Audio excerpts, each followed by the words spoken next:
Well, I was just thinking about some things, and I was thinking about how I used to like to think of myself as like the hero of my own story. That was my life philosophy, that I was going to rise above all my situations, and part of that was putting other people first, and that ended up being a stupid philosophy, and caused me a whole bunch of damage. And that now, like, I'm like the opposite of the hero of my own story. I'm like pushing people to the curb, you know, and the things that I've held on to over the years for other people, like bearing emotional burdens for other people so they wouldn't have to do it. And how that was like reinforcing to my self esteem while it was destroying me, like the serpent devouring itself. I don't know. I'm just emotional, and that don't happen too often. So um, I have to go to the doctor at 3:20. I got 11:15, and in my world, time just flies by so fast. Um, because it's all about perception and the way you have to spend your time. And I kind of unplugged from time, and so you know that's why I called that one video Pulp Friction, because I had friction with my brother, and it was like all disjointed. And a lot of times, like what's going on now seems like a bad dream, and the past seems more real and more vivid than what's going on right now. And I don't like how people blame everything on benzos, because I was kind of like this before I messed with benzos. But you know, a lot of people will be like, "Yep, that's the benzos messing with you," or like, "You got an itchy nose, benzos," or "This tingling I have in my right hand right now, benzos." You know, I don't know, but yeah,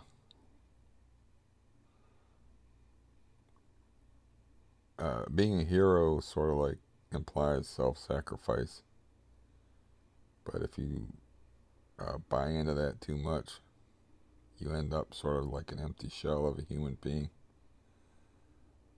like me. I was talking to my buddy on the phone last night, and I'm like, I used to be an outdoorsman, and now I'm an indoorsman. I'm a shut in, and I'm like, I'm thinking about how that happened, and you know, it's hard. It's hard when you've had a long life to pinpoint where it all went to hell, because you know sometimes, like, say you get shot or you get CRPS or something like that, you can pinpoint a time where it all went to hell. But when I got CRPS, I was young, and you know, I was like, I'm going to carry on with this disease. I'm going to be heroic about it, and just act like I want to. You know, people just treat me like shit, just like everybody else. I mean, I never wanted any special treatment for it. The only special treatment I got was a few dollars from y'all taxpayers' wallets. I remember at one point I was the earliest I can remember. I think I was getting 386 Social Security from the government, like initially. I remember when I was living in this would be 1993. I was getting $422 to live on a month. Um, so yeah, by uh, comparison, I guess I'm a rich man now.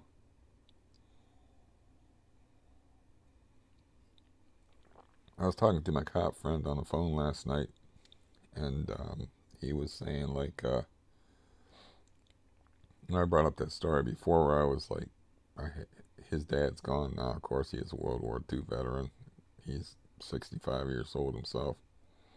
His dad lived to be 93 or 94, and they saw I had like they both came in the house because I was renting off of my best friend and well his dad and him like co-managed the property, but anyways, they saw those weights and his dad was like, you don't lift those weights, because I weighed like 155 to 160 pounds tops. I was used to top out at like 158, and I'm like, yeah, I do. You want to see? And I picked them up and I did some curls with 48-pound dumbbells. And then my best friend said, that looks like an optical illusion. And I said, what do you mean? He's like, that skinny little body lifting all that weight. And so, yeah, I've always tried to be like um, heroic in the face of adversity. And now I'm like broke down to the point where um, I go into the psychiatric nurse tomorrow, and I gotta like try to figure out how to impress upon him the direness of my situation psychologically, where it's like, yeah, I have money to move, but I'm just worn out. I just feel worn out. And maybe it'll pass, and maybe I have to wait for that feeling to pass, but I have the money to move, and I can't live here.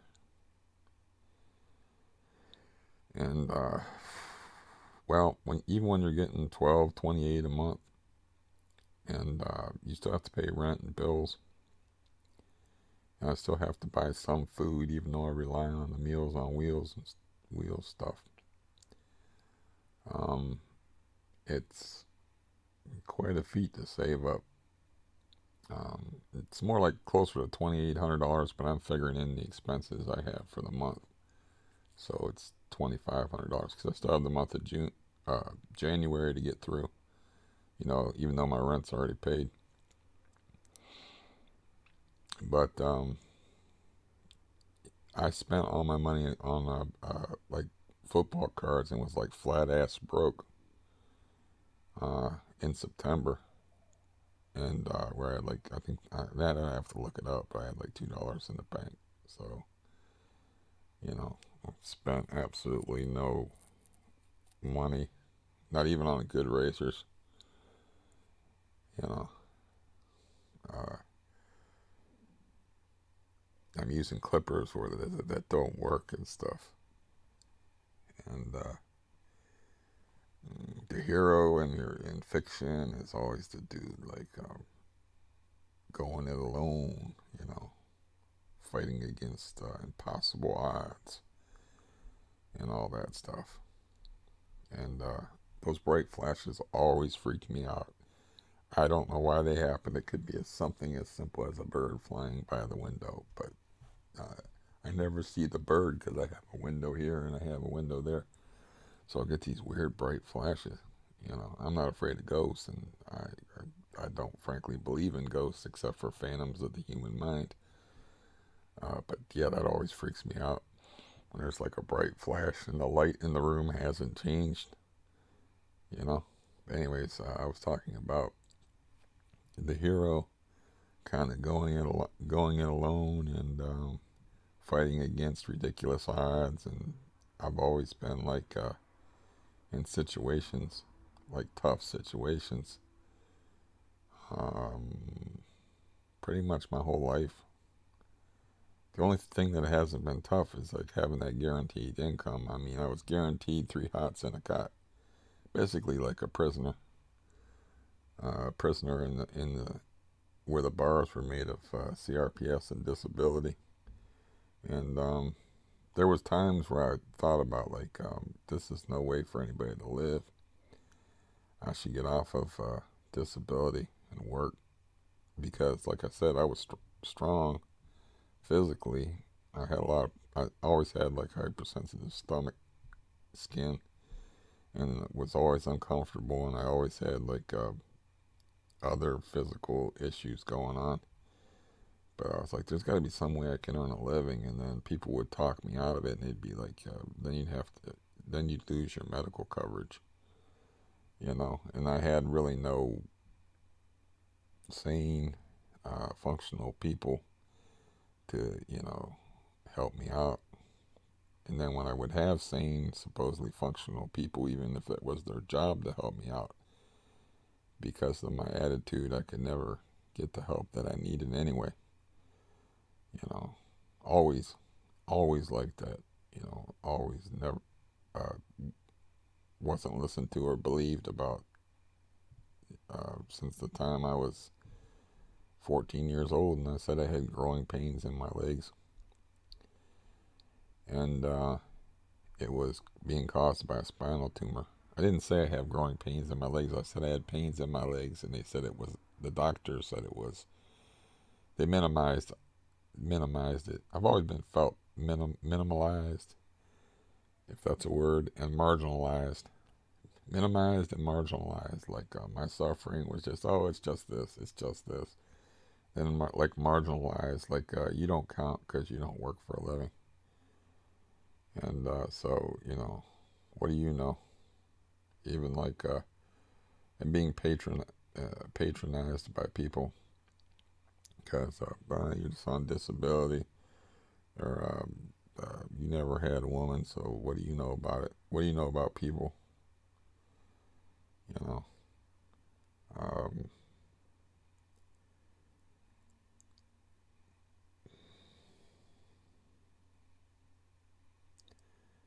but yeah, I got heavy, burdensome thoughts at the moment, and I have to try to do, you know, do that hero time thing. I think there's a song by Henry Rollins Band, or just Rollins Band, or whatever they call themselves, called Hero Time. But I have to be a hero by uh, going against the archetype and being like, can you help me, to other people? Like, I'm broken. Like right now, I'm broken. And it's like, uh, you see, my cop friend has 2 rooms to rent out, but I don't want to go back in a building that I lived in for 15 years. And it's pretty much a shithole in the middle of a bad area with Timken's factory right down the road, puffing out noxious fumes. And I could stay there. I mean, there's steps to consider, but I can do steps. I don't leave this freaking room anyway. So, I could hold up there, spend $340 a month, but it has like that building is so old it has like a shared bathroom setup. That's why the rent's only $340 a month, and that's everything included, all utilities included. So I could hole up there and share a bathroom. Oh, don't man, why does the phone always have to ring for no damn reason?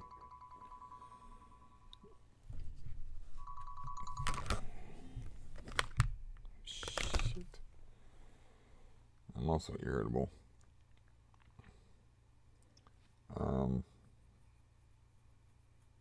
anyways, I was like, well, that's an option because, I'm not gonna I just run out of here. Maybe my head will clear up.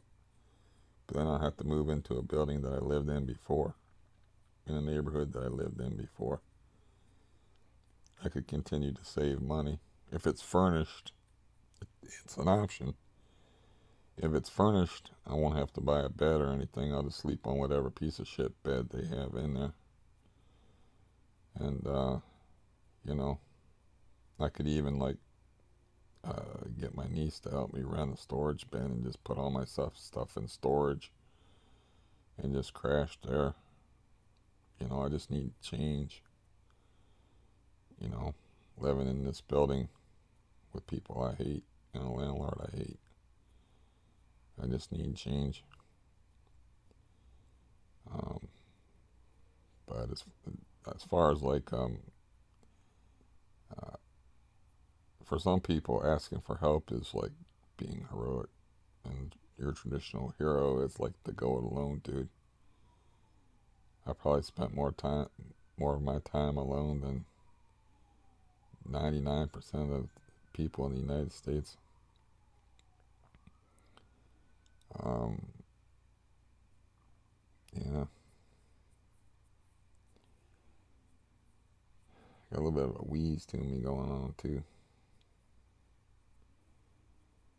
But yeah, I don't need to be in this frame of mind right now. It's 11:30.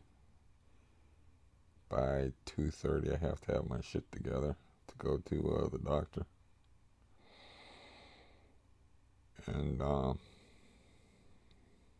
hopefully it'll be a short appointment. I'm not even gonna tell him about my broken toes. Just gonna ask him about the knee and just talk about my knee and like explain to him the Omni orthopedic situation. And yeah, I'm still doing my 33% benzo thing. I have 3 pills in here. Uh, that one's for tonight, or right. Actually, that one's for right before I go to the doctor's office. I don't use them to sleep because of my history with my doctor, Dr. Wecky Pants, and the fact that he helped fuck up the benzo thing with a little help from me, but it was mostly him. He helped me fuck up the benzo thing once I got started on it. He didn't get me started on it though. At least you can say that for him, but he sure helped fuck me over with them. And then I have 2 for tomorrow. Okay. So, but I got my prescription on the 24th, and I have a bottle of 90 in that bag over there. That's my full prescription. This is just the pills from my last prescription. So if you do the math, if I picked up the prescription on Christmas Eve, that's 24, 25, 26, 20, 27, 28, 29, 30, 31, 1, 2, 3, 4, 5, 6. That's, I lost count. 14 days, and I haven't touched my new prescription. So I'm still doing my taper thing. I can't find my pill cutters anywhere, and I don't know why my right hand is tingling.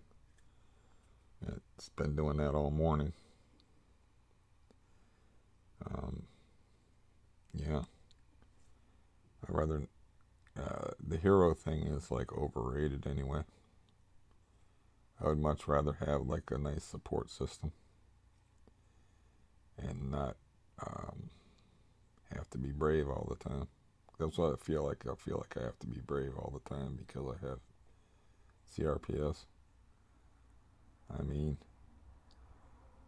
I said this to my niece because my niece made the mistake of. I said that the neighbors took one of my packages and held it for me when the meth people were here. And she said what was in the package, and I didn't feel like lying to her, so I said diapers. And I said, listen, I faced down 6'5" dudes before, but terror is not being able to feel your own asshole. Just to make it brief, you know, that's terrifying. Uh, the humiliating possibility in the back of your mind of that's why I bring an extra pair of pants. There I will today. I'll bring an extra pair of pants and an extra diaper because that's CRPS. If you have it in the trunk of your body and you can't feel right from here down, and I've had to live like that. I've made a life with that, you know. I've made memories, which many of which I shared on here, and I've done things. Not much of a life, but more of a life than most people would have made. It's cracked me up when the social worker guy was like, "You're strong-willed." You don't even know my story. And I'm thinking to myself, "You got no goddamn idea."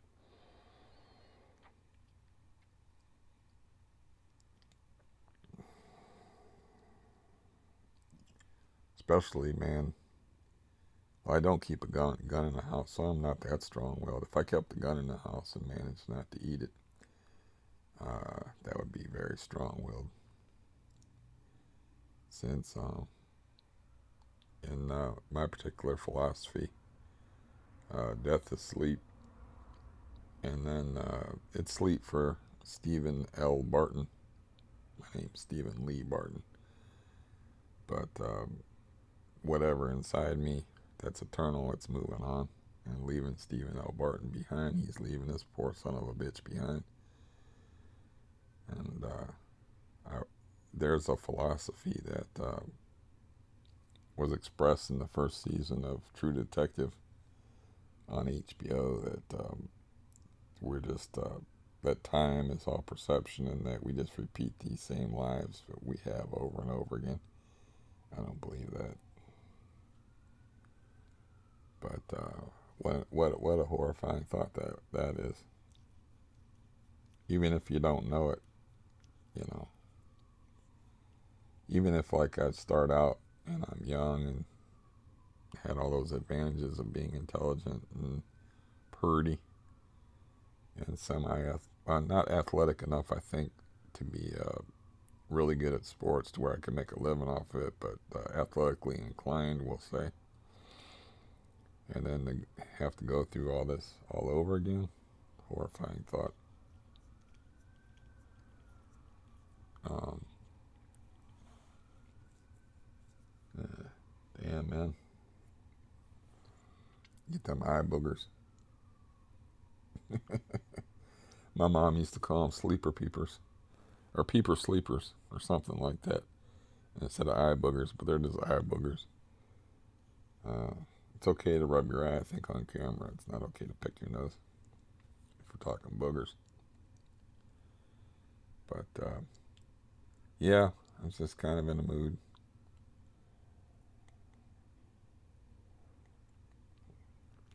I'm just so tired of this life and tired of the depression and tired of going to sleep in pain, waking up in pain, having trouble walking, staring at the same four walls, and you know, not getting outside, being a shut-in, all of it. And it could all change, maybe, or not, but I have to hang in there. And maybe it's heroic just to hope, just to hope in the face of hopelessness. Maybe that's maybe that's heroism. You know, heroes generally don't wear diapers though, but be wearing one today.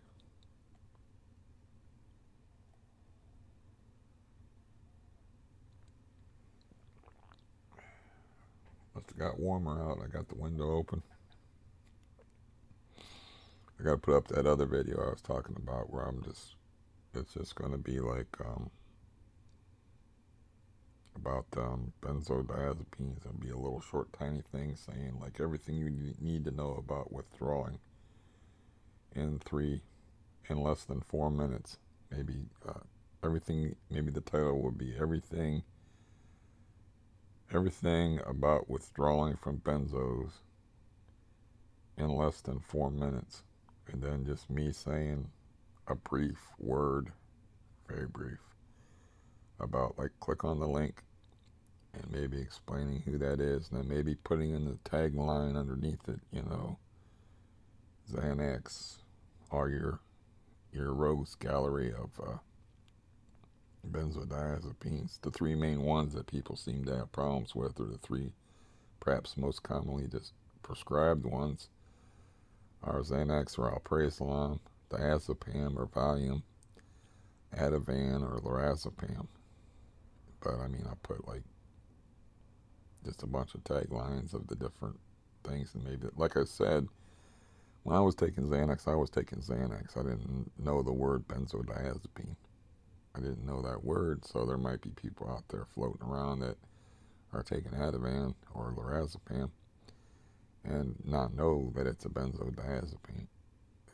Diazepine. But you also think that if they're not going to click on a video like that, they already like done some research into it, or like,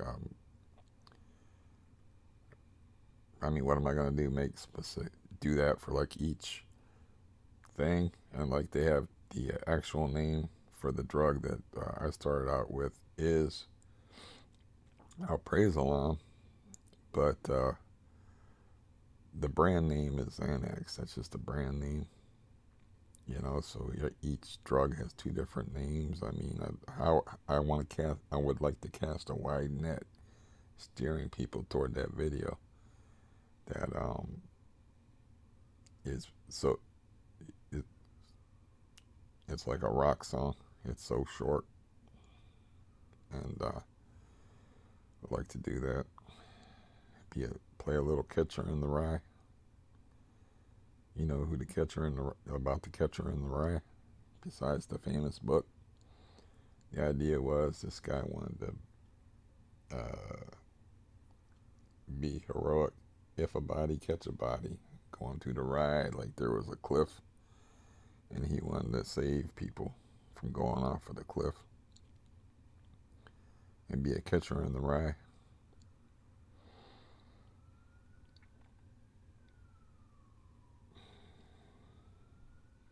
But yeah, well, no need to hang on here too long. I got stuff to do. I didn't get up super early or anything like that, and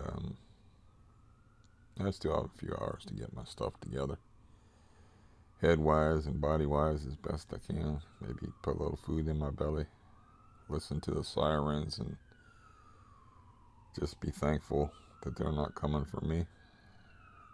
It's not an ambulance coming for me over a heart thing.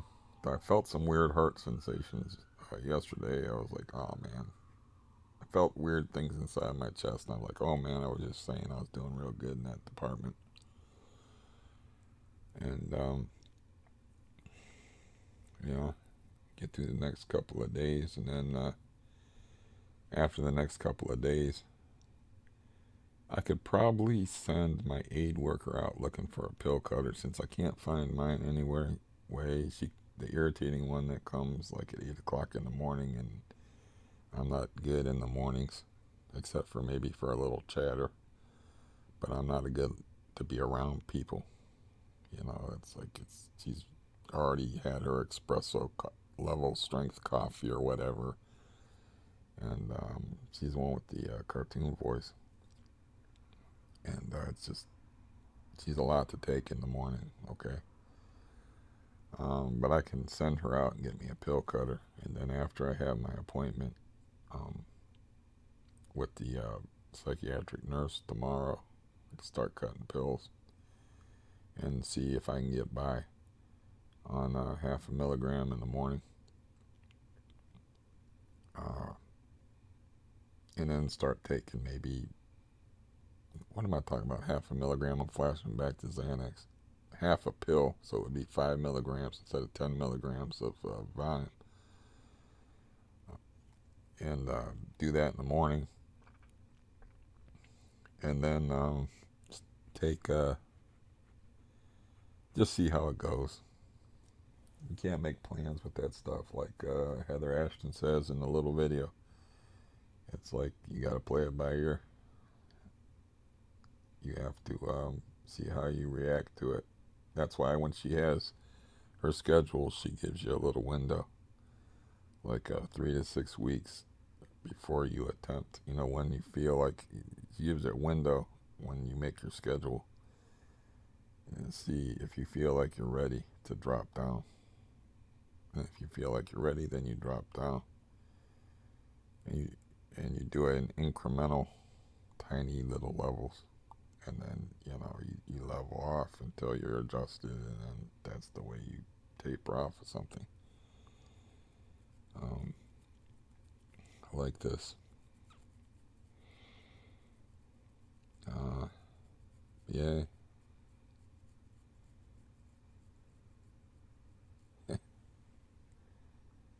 The most boring superhero of all time. No, no. Last drop. Nah, I don't take that. That's just the philosophy I had when I was younger. Is like, I'm gonna be the good guy. I'm not gonna be the guy who takes out his misfortune on other people. I'm gonna be the good guy. I'm gonna be the hero.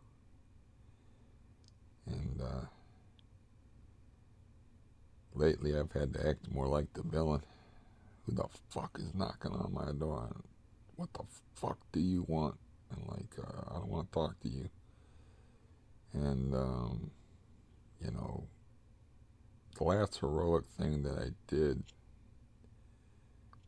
I mean, truly heroic, was making myself vulnerable to my sister and calling her and trying to reconcile that bullshit that happened when I was having my nervous breakdown 2 days after Christmas. Um,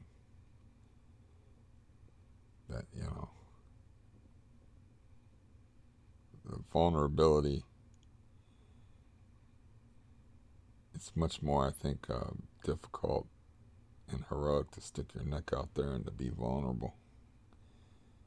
Uh, physically, like I said, man, I've done that many times. Faced up to people, even backed people down that were bigger than me. Dudes, of course.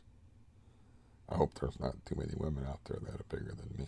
Quit with the flashes of light already. It's freaking me out. Um, but yeah, I found out that I scheduled my follow-up dental appointment. I don't really have any place to chew food anymore. But I think even like getting old, you have to be more heroic facing old age than,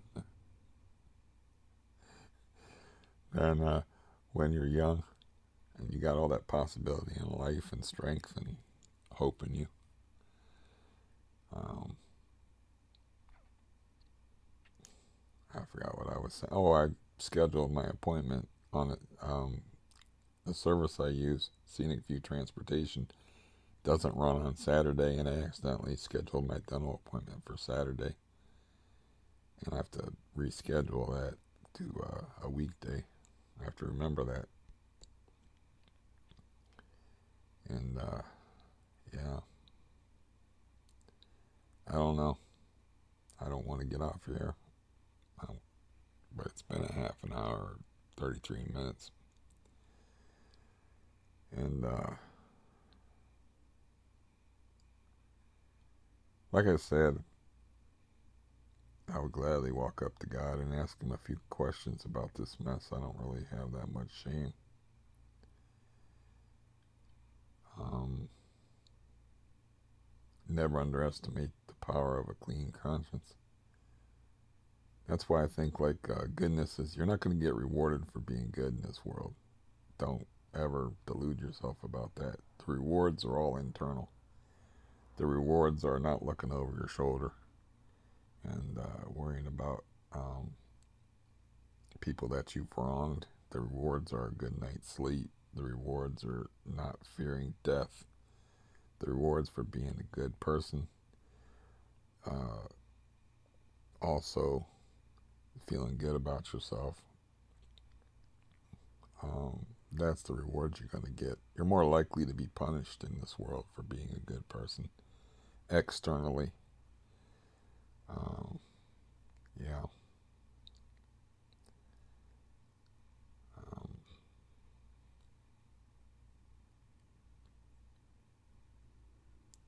because just the way the world is. The world's meant to bounce you around and bruise you because it's the domain of the evil one. It's run by people with money and people that are willing to do things to get money. It's just the world's more or less run by the law of the jungle. And it's filtered through these things that we call uh, fitting in, jobs. These ideas need to be fleshed out. I might as well just cut it right there. These are things that need to be pondered and written down on paper and thought out. It's much too complex to break down how society. In the law of the jungle, it's pretty simple, man. I eat you or you eat me.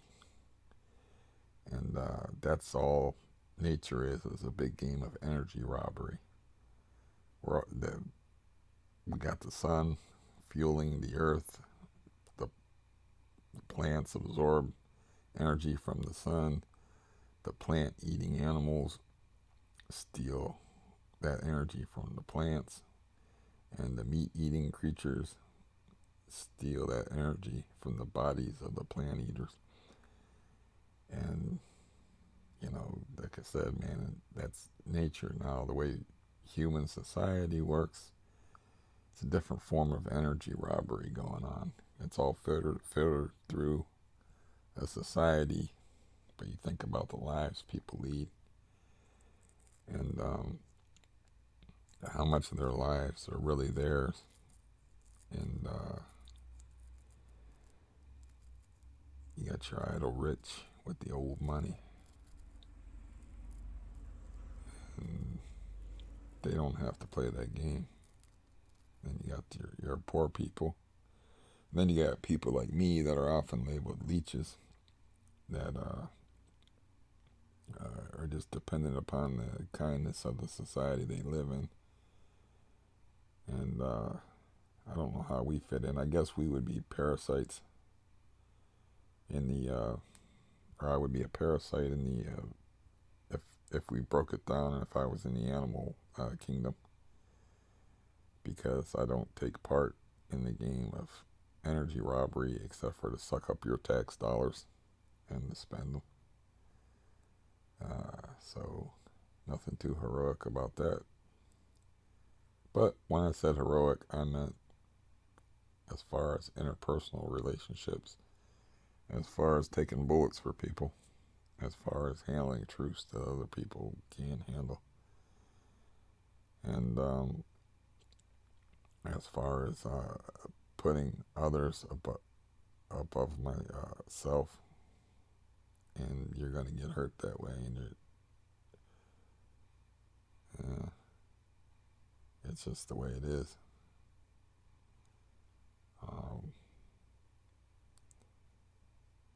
And my hand's still tingling. I'm going to get off here before I get any more deeply or weirdly philosophical, though that might be interesting to some of you, or just confusing or possibly depressing. But yeah, I'm going to get off here. I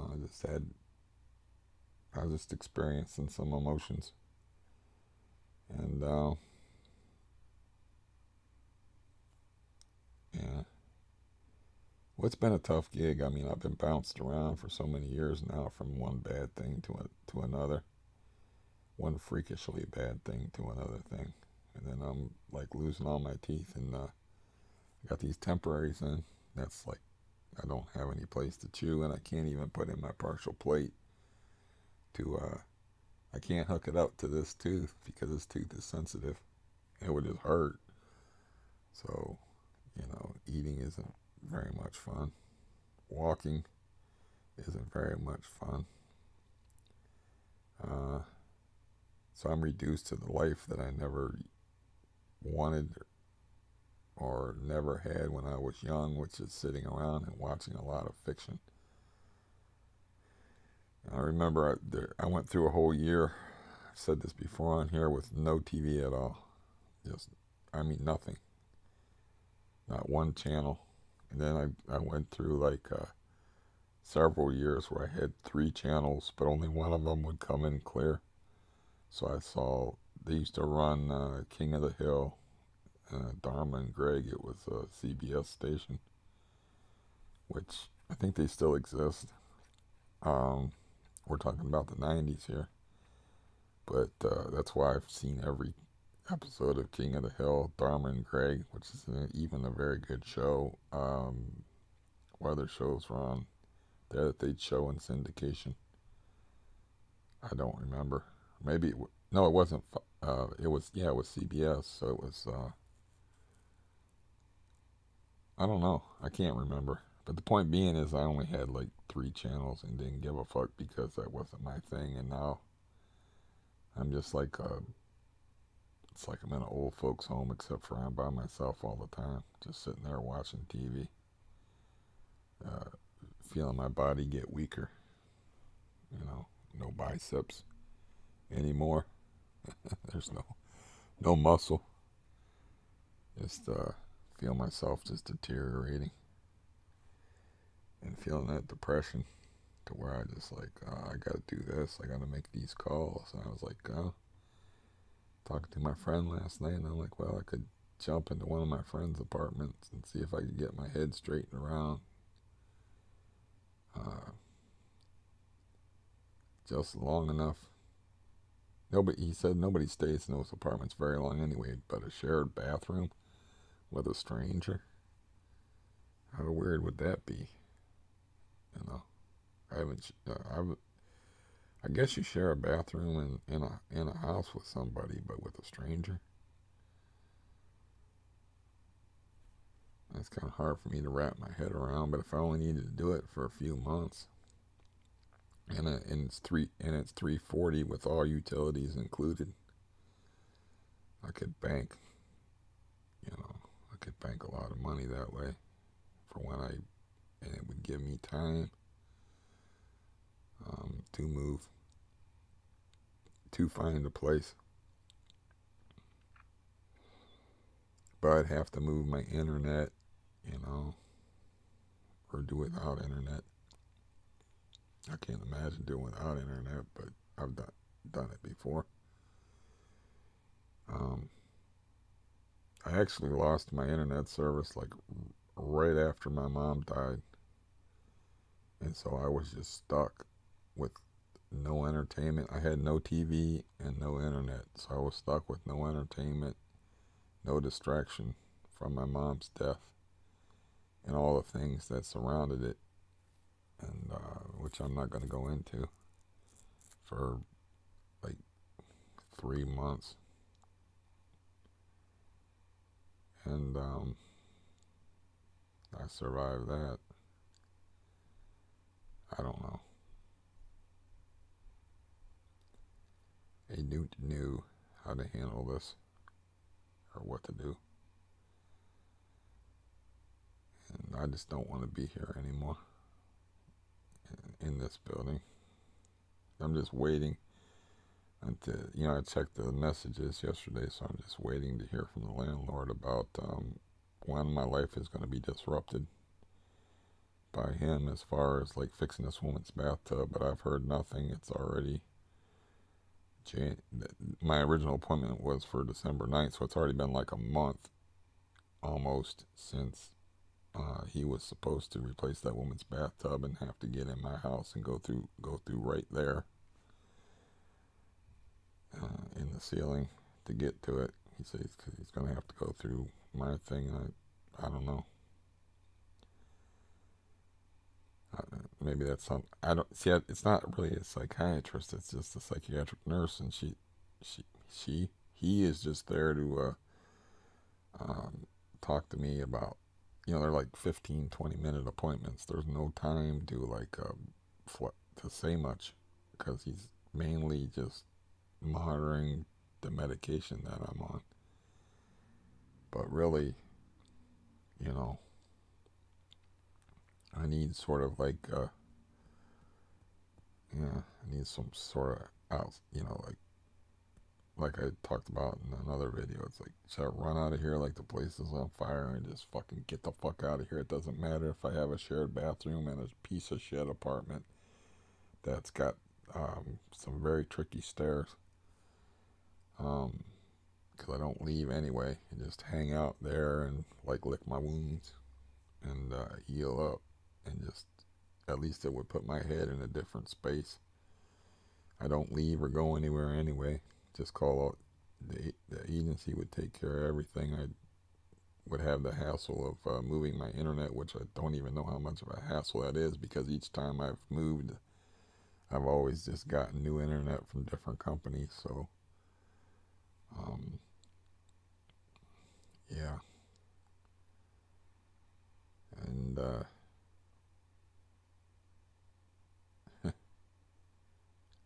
I don't know. I don't know what to do. This is 45 minutes of me not knowing what to do.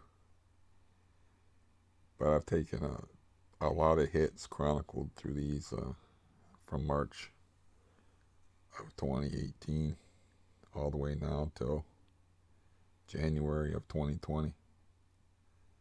It's a lot of stuff gone around, and a lot of bad stuff. The thing that gets me the most is like the arbitrariness of it all. It's like I have, um, I guess she would be my second cousin. I don't know familial relationships outside, once they get too distant. But she moves in, and then she lets her brother move in, who's and got PTSD from being in the Afghani war, and then he takes over the apartment. Then I get involved in his bullshit, and I start smoking again, and then I end up having a heart thing, and having his drunken ass around, and having fights with him about cans being thrown out in the yard, and having him threaten me and beating up the house. And the whole arbitrariness of the way things have been going. It's like I just want to go somewhere, you know. I just wish I had family that would take me in. But my brother did a preemptive strike on that. Not that I would ever go and live with my brother back in my family's house, or the house that I grew up in, because I couldn't do that. I couldn't. I, I just couldn't do that. I couldn't take that. Um, but he was like, nobody's getting that back in here now that I've got the place to myself. I just want you to know that. I'm gonna just shut this off, dude. Nobody will leave me alone. Um, Goodbye. I don't want to be done talking. I decided. Uh, Talking things out is about all I got. I can't walk things out. I used to just take walks. I can't do that no more. That was just an unnecessary phone call that was really loud and annoying to you, and I apologize for that.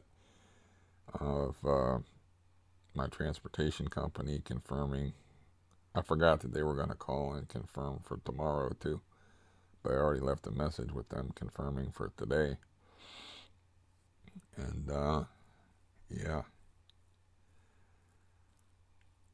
I guess I can talk to the psychiatric nurse guy about it. I don't know. He does 20-minute appointments, and he does 40-minute appointments. So I don't know if we have a 40-minute appointment, there'll be time to talk about where I'm at, like where it's like I don't know what decisions to make here, because I'm like really dysfunctional, and if that place already has a bed in it, it's like, and that's my best friend owns the property, and he will actually help me move into the property. I mean, that might be an option. I might call him back and like, I'll take it, because that's just a temporary setup just to get me the fuck out of here before my head gets any weirder. But I was talking about just the arbitrary madness of that, just like just being saddled with this, you know. It's like I think I mentioned True Detective, like the first season. There was a guy on there that was a pessimist, played by Matthew McConaughey, And he was like, we're just going to repeat these lives over and over again and whatnot. But yeah, I don't want to repeat any more of this nonsense in this building anyway if I have to repeat this fucking life over and over again.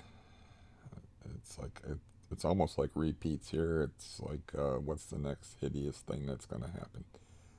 Will there be drunken, crazy people moving in?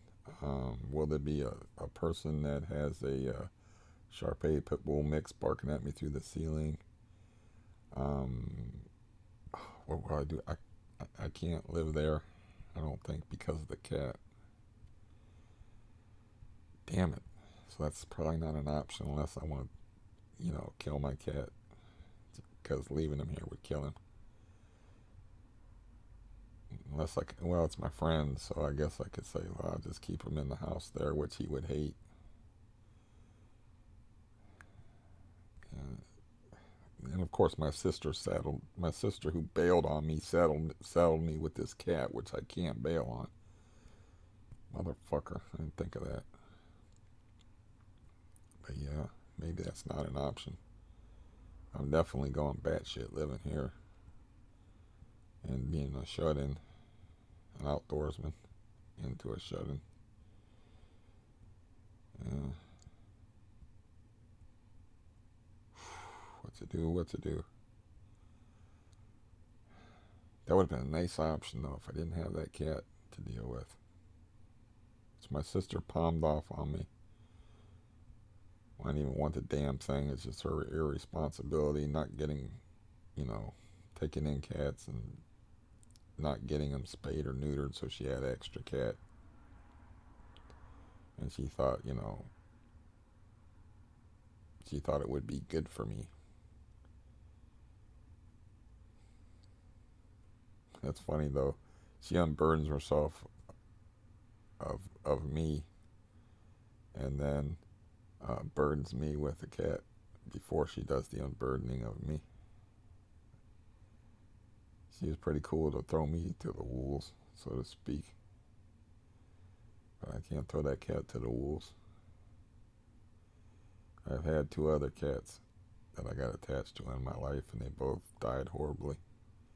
And it was my fault both times. Because I'm not a good pet owner, which she should have known.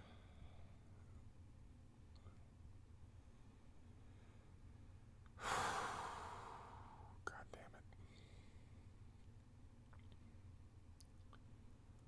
it. I'm not in a good frame of mind. It's after noon.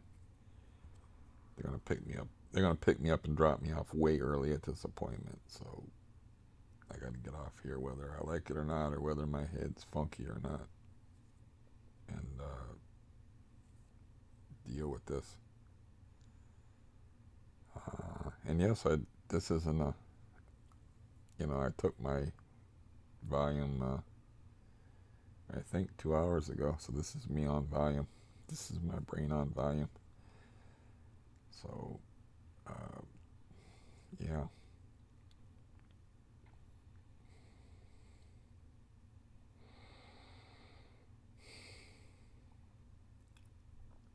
But I don't have no shame. I'll put this up. I don't got no shame when it comes to that stuff. I'll just tag this ending on it, which is your ending is no ending. I hate that when there's no ending to things. There's there, I just that was a real appealing option to me. $340 a month, all things included. The only problem would have been changing my internet. And then I remembered I have a cat I'm responsible for. And it's an upstairs apartment, and he'd have to be shut inside all the fucking time with me. And he would hate it there. And uh,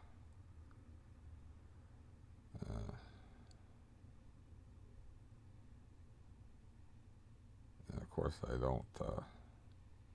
Wish I could pay my brother to take that cat off my hands. He's got a nice suburb area for him to live in. And be like, here's $150 a month if you adopt my cat you're a better pet owner than me, and just keep him. But he's got a big giant dog that would scare the fuck out of the cat, so that wouldn't work either. Even if he kept him as an outside cat, if he's outside, he'll try to come back here, and I won't be here. So not an option. I'm listening to our dog bark through the ceiling right now, which maybe you can hear, or maybe you can't hear. Yep, just a slumlord. Just a slumlord. Oh, you're not going to live here anymore. Your brother's going to live here, and he's going to pay me rent. I don't really care about any background checks on him. He's fine. I remember saying that I told him, this is before getting sprayed with poison, where the hostility and the poison was all out in the open. The internal poison. Telling him, like, look, the guy's got PTSD, and he's not right in the head. And I told him all about who he was. I didn't tell him about I shouldn't have to tell him about. I said he was an alcoholic. I remember saying that. You don't care about any of that shit. As long as he's getting paid, and now he signed him to a year lease when he didn't have a job. So he's under a year lease. He's still up there. I didn't know he was still up there because he's been leaving me alone, and I just sit in this goddamn room, and he's been quiet. So I didn't even know he was still living here until maybe he isn't still living here. I don't know. Or maybe he just keeps in his room and watches my 50-inch TV I gave him. Drinking. Now that it's cold, he don't drink out on the porch and smoke weed out on the porch. But I didn't even know he was living here until I was yelling through the door at him on New Year's Eve. But that's a repeat. And I got to get off here and get moving, and I'm not going to let this doctor's appointment take very long. I haven't eaten anything today. I just, have to move around and see what my bowels want to do. And live this shitty life and hope that idea of time, there's a fourth dimension where time doesn't exist, and this is just it. This is just the hand I'm dealt, and I gotta look at these. I gotta look at the two of hearts, the four of spades, the five of clubs, the king of diamonds, and the 10 of diamonds as my poker hand for eternity. Very depressing thought, but I don't believe any of it. I think, like, when I'm lucky enough and my number comes up, as the old timers would say, that Stephen Lee Barton, gone. This poor miserable wretch, out of existence, gone. The thing that animates me goes back to God, or whatever you want to call it. And I did my bit. And I can go up and ask God, like,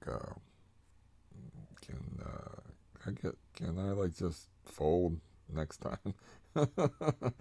Can you, like, give me a mulligan, like, if I gotta do this shit again? No, it won't be like that. Who knows? What would life be if we understood the mysteries of the universe and life and death?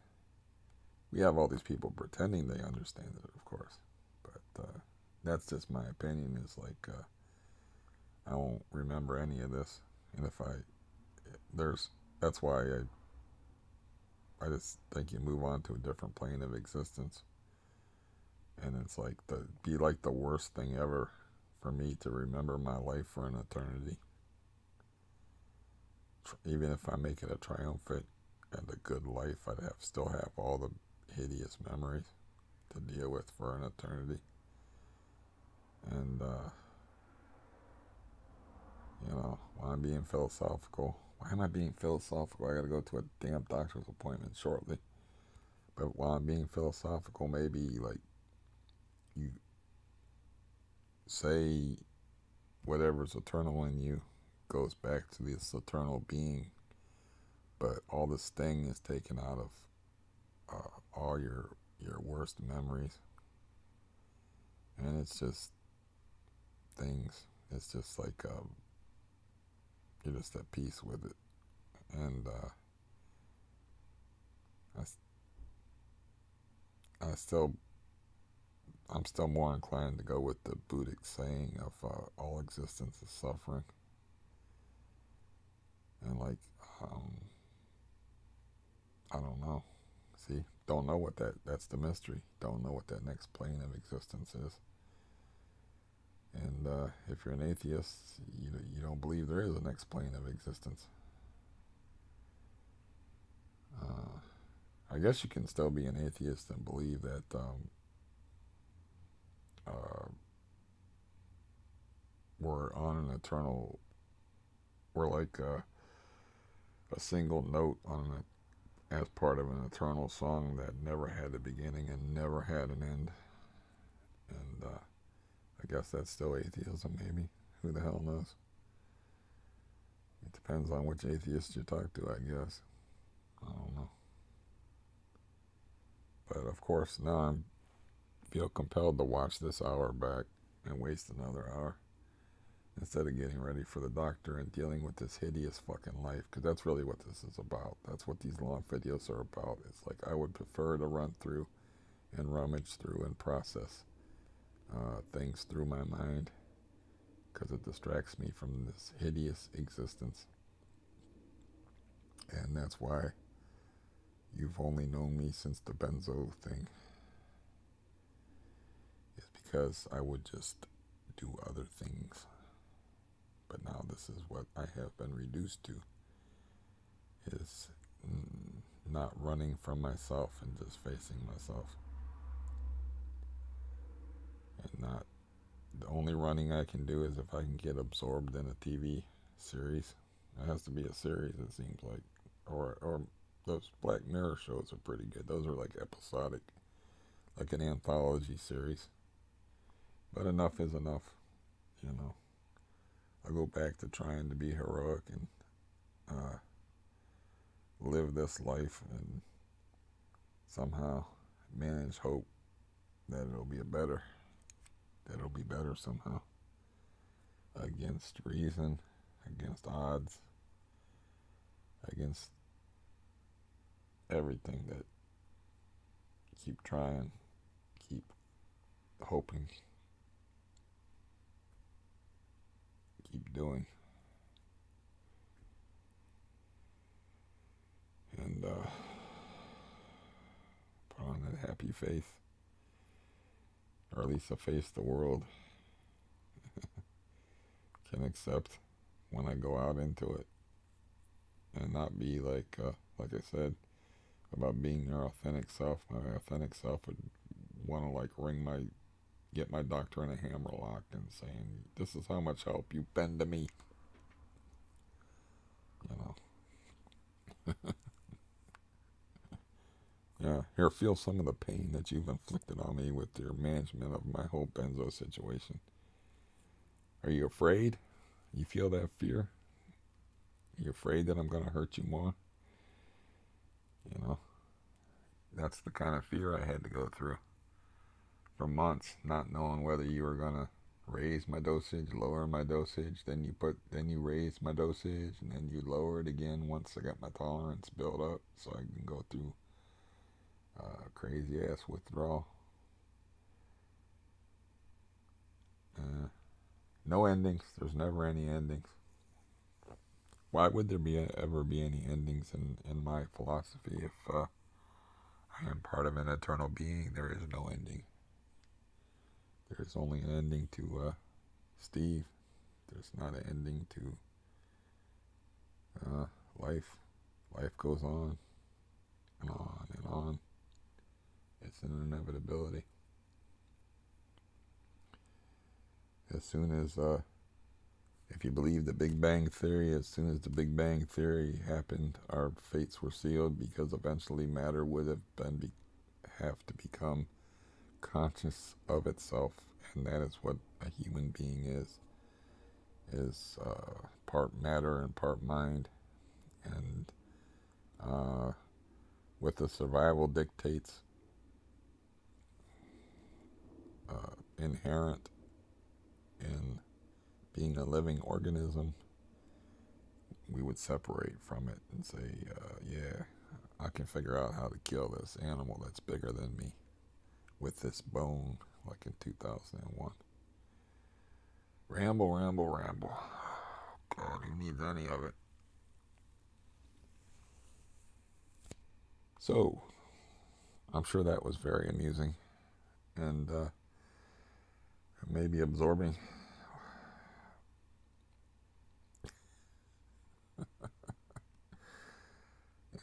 I have to adopt the Albert Camus, or however you, I was going to say Faggy French pronunciation.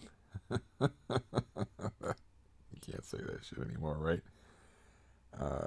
Of that guy who's like, you have to embrace life's absurdity. You have to embrace the absurdity of like, oh, I got a good tenant up there. And then within a couple of months, they let their crazy ass, drunken alcoholic, PTSD, war, traumatized brother move in there and throw them out. And then your good tenant in 2 months turns into the tenant from hell.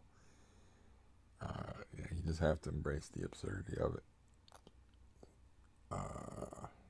and laugh at it, no matter how painful and how ridiculous it is to laugh with CRPS. You still have to laugh.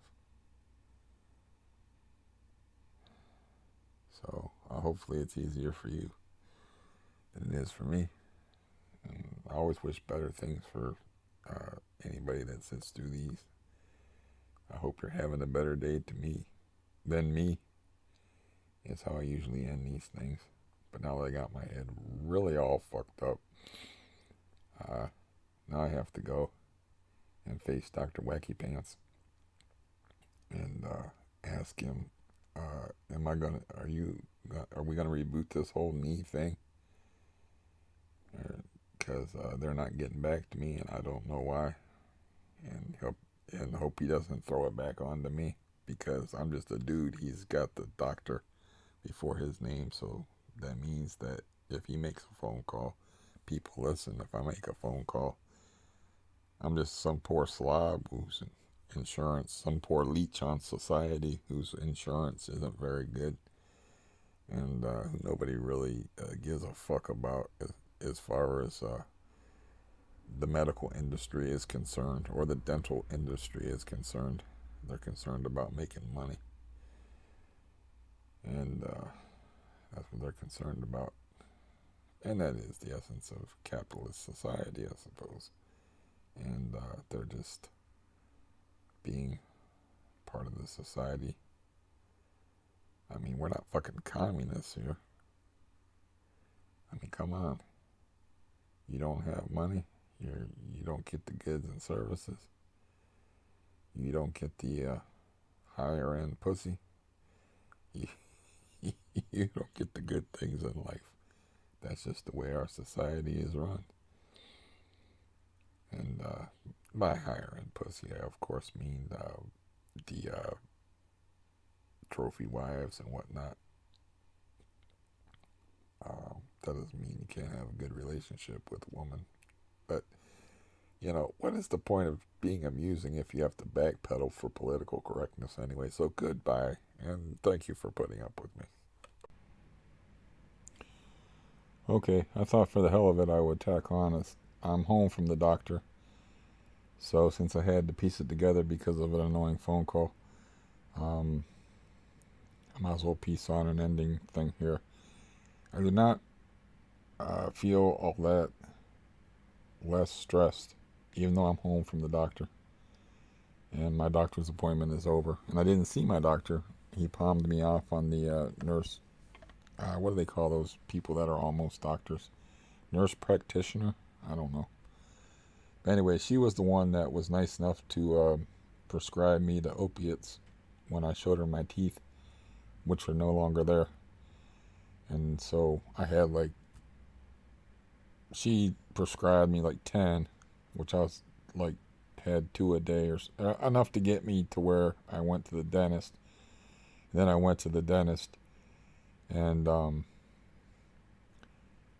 I think before then I had spoken to somebody I knew that went to the dentist and didn't use up all their pain pills because they don't like pain pills, which were Tramadol.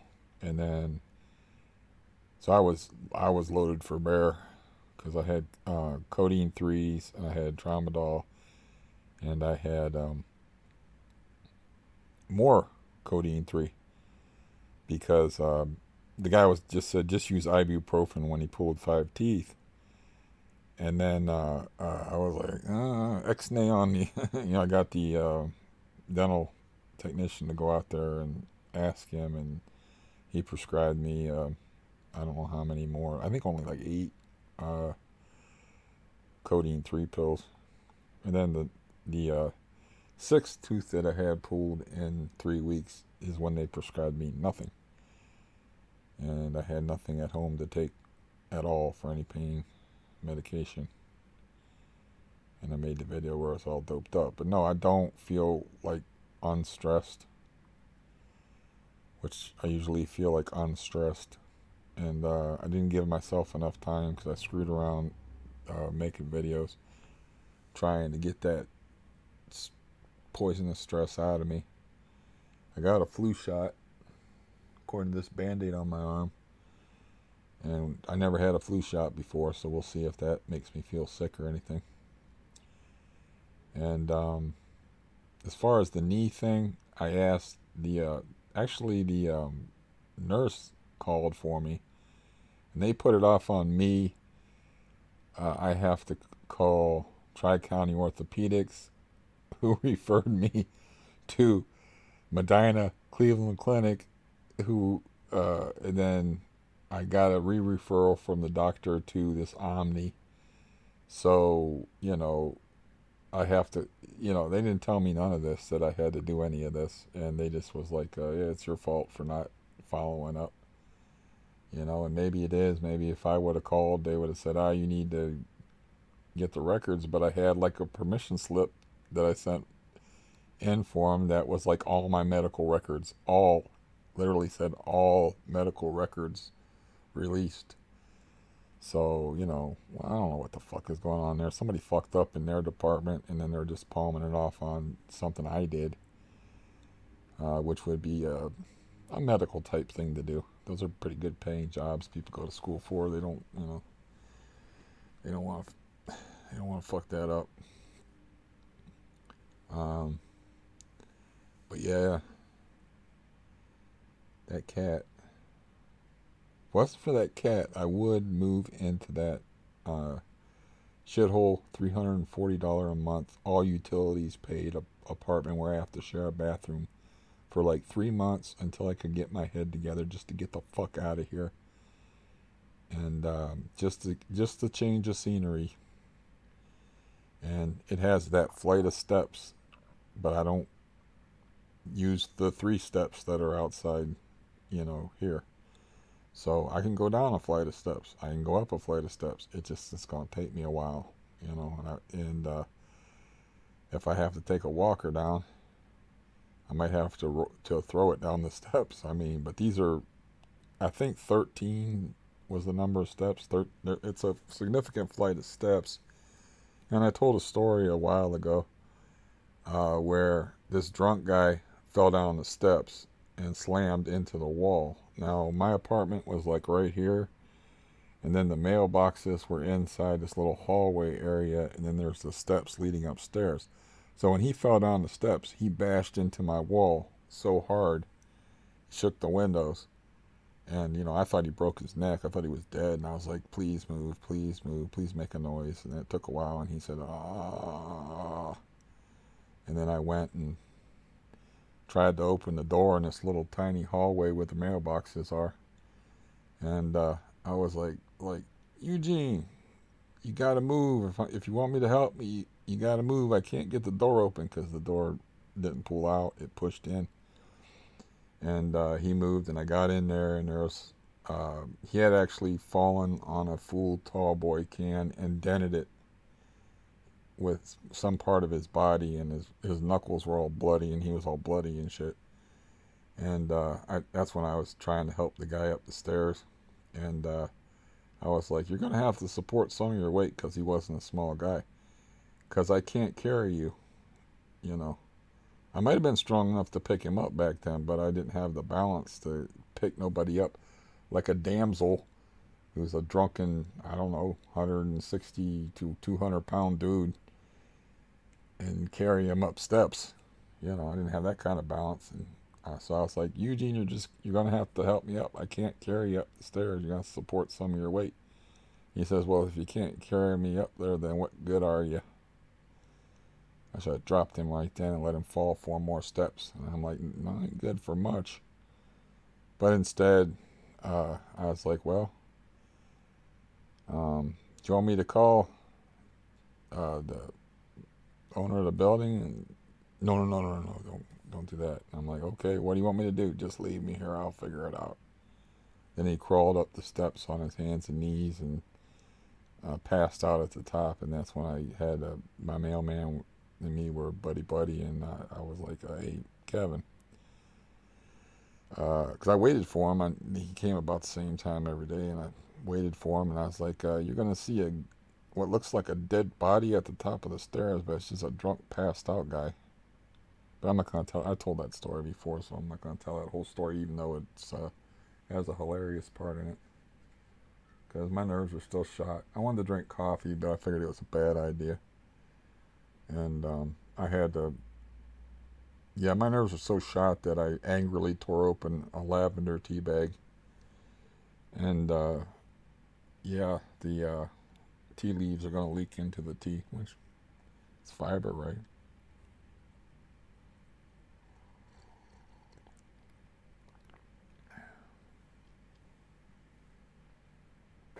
But yeah.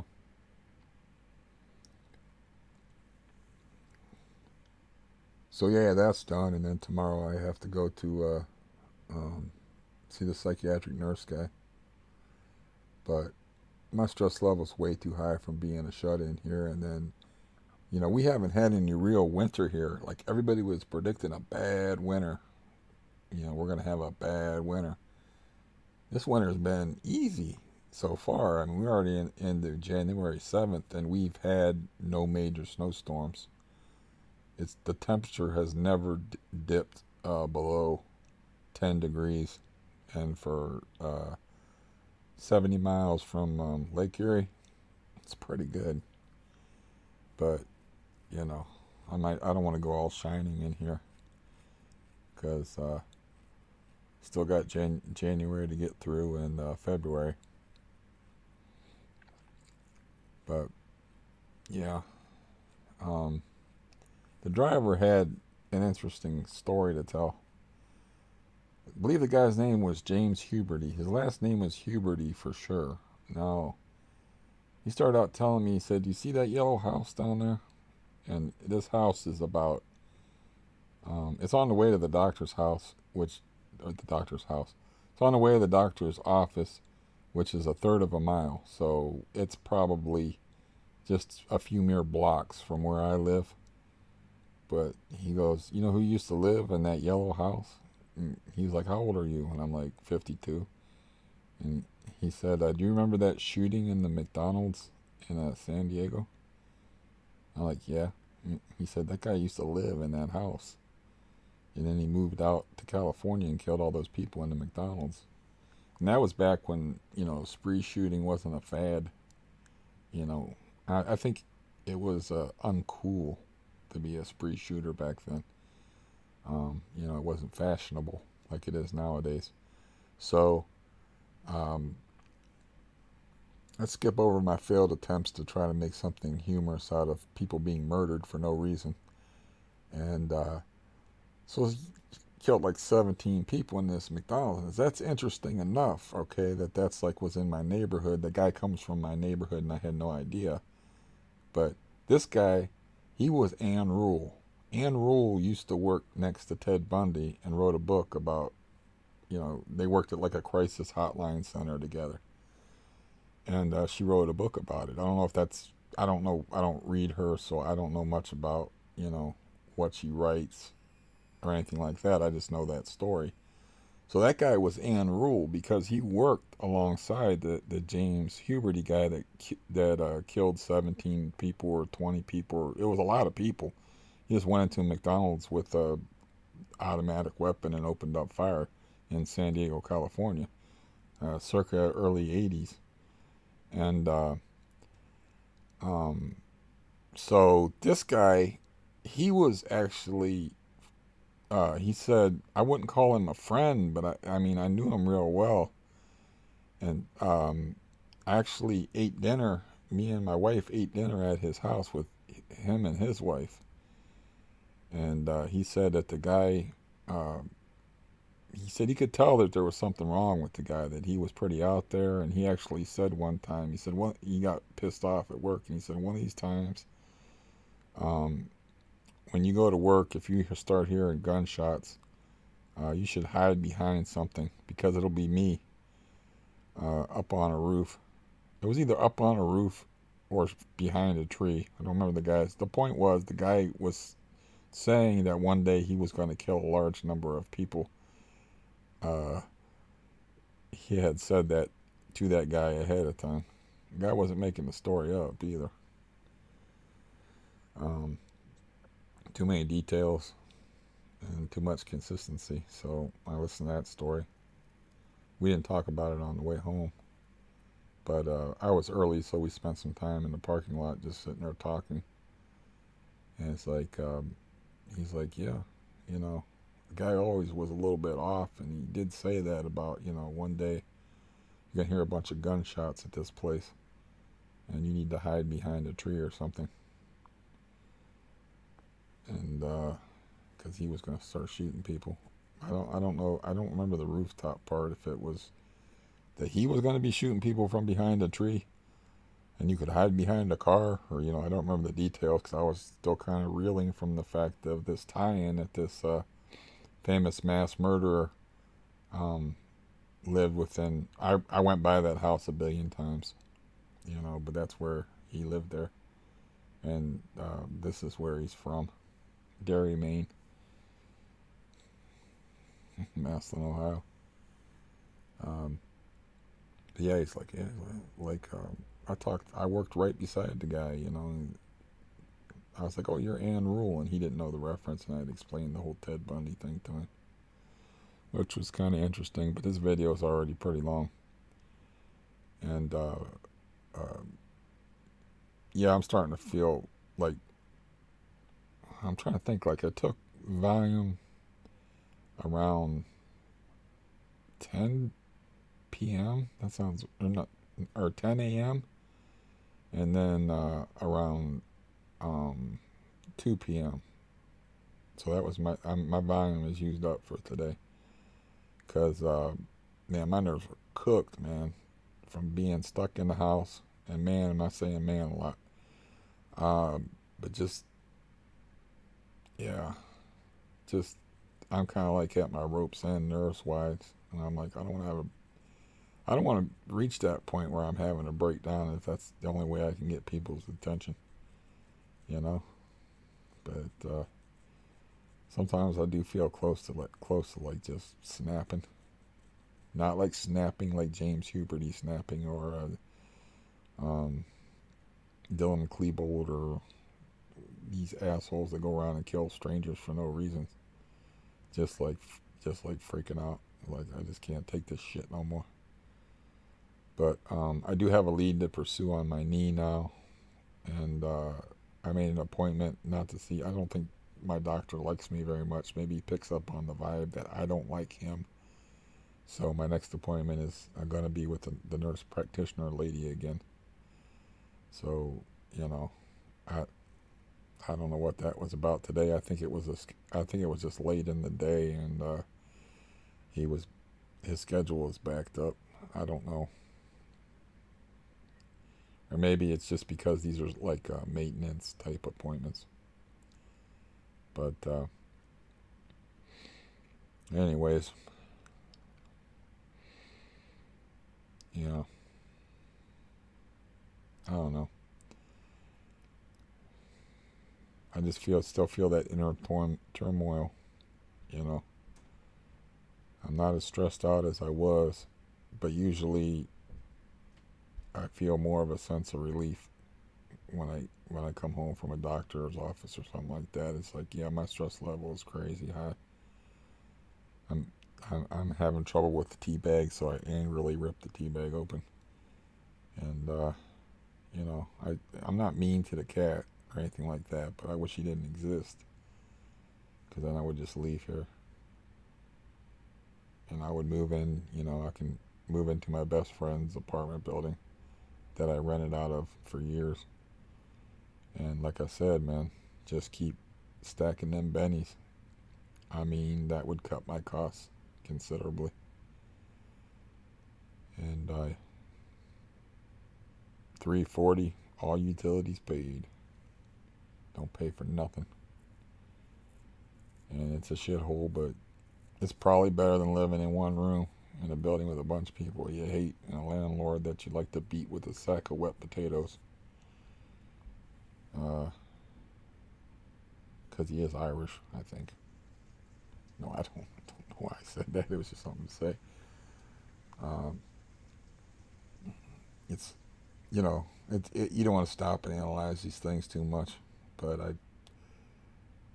I said, "How you doing?" to the nurse, and the nurse said, "Oh, I'm okay." And I said, "Well, I've had better days." And I thought about it. And I said, "That's kind of a stupid thing to say, because you're comparing. You only have that one day where you're at your very best. So you could say that every day, but that one day in your life where you're at your very best, you could say I've had better days." So it's just kind of a space filler. Yeah, that was a pointless thing to think of. But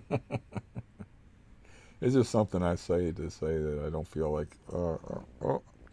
I feel like yeah, I feel like I'm bathing in a vat of acid right now. You know, yeah, you know, or yeah. I feel like if you had a gun and right now, I'd give you all my money to shoot me and kill me. It's just something to say when you don't want to lie and say, "Oh, I'm fine." So like I've had better days. Just that bland, innocuous comment. Uh, yeah, but I had plenty of time for that volume to kick in. What's making that noise? Something making a weird noise around here.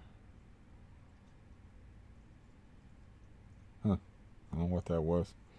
Sometimes my nose will whistle or something. But I thought I'd tack on an ending after I got home from the doctor. And then, yeah, starting to mellow out a little bit, I guess. You know, that's what the sound of my voice is for. I mean, my eyes started to water last night, and I knew I had slept in the afternoon. I'm like, there's one surefire way for me to go to sleep, and it's like, don't get up, don't do nothing, just uh, settle in and listen to your boring ass voice, and you will go to sleep. And sure enough, I just picked out a video of mine from a few days ago, listened to it. In about a half an hour, I was asleep. So it's like, yeah, thank God I'm boring. I love it.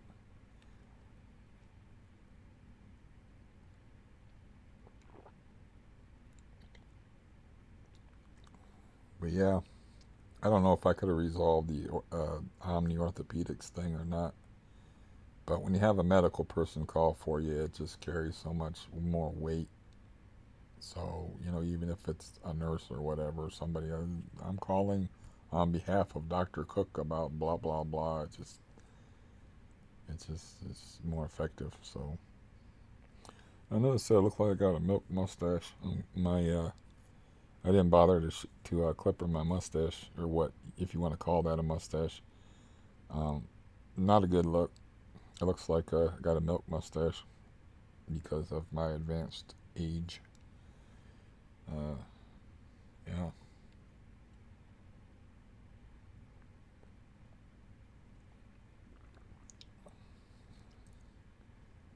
But yeah, it's just grim living here.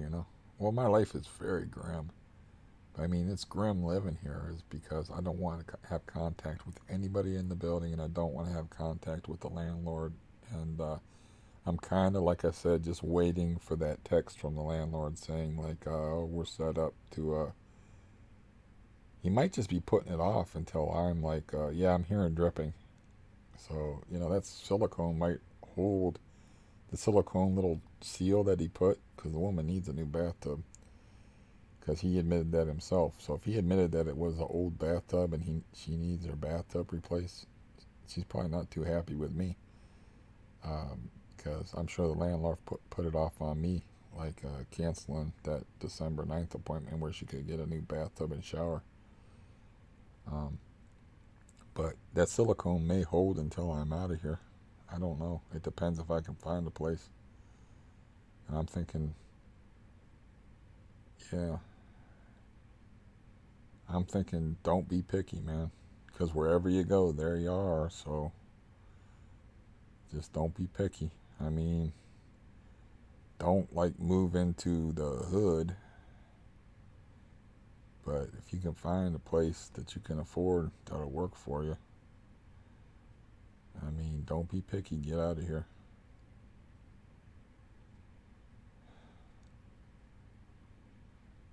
I'm getting increasingly, my anxiety is getting increasingly hard to deal with, and I can't put that off on the taper because I'm comfortable, or I have been comfortable at 10 milligram pill in the morning, 10 milligram pill at night. And then I canceled my appointment with the annoying lady with the cartoon voice in the morning because she doesn't know her way around an ATM, anyways. And I mean, I don't have any money in the house, so she can't buy me a pill cutter. I'll just ask the person on Tuesday to buy me a pill cutter. But starting on Thursday, I think Thursday morning, I'm going to start taking, uh, just take a knife and a thin knife. I don't have a razor blade, and cut the pill in half and try half a pill and see how that goes. See what that feels like for a while. And you know, I already know that I can stand a lot. So, but even Popeye, what did he? Popeye used to say, "That's all I can stands. I can't stands no more." Even Popeye had his breaking point. Even Popeye had his cool hand Luke moment. So usually he just broke out in violence and started beating up rapists. So, whatever.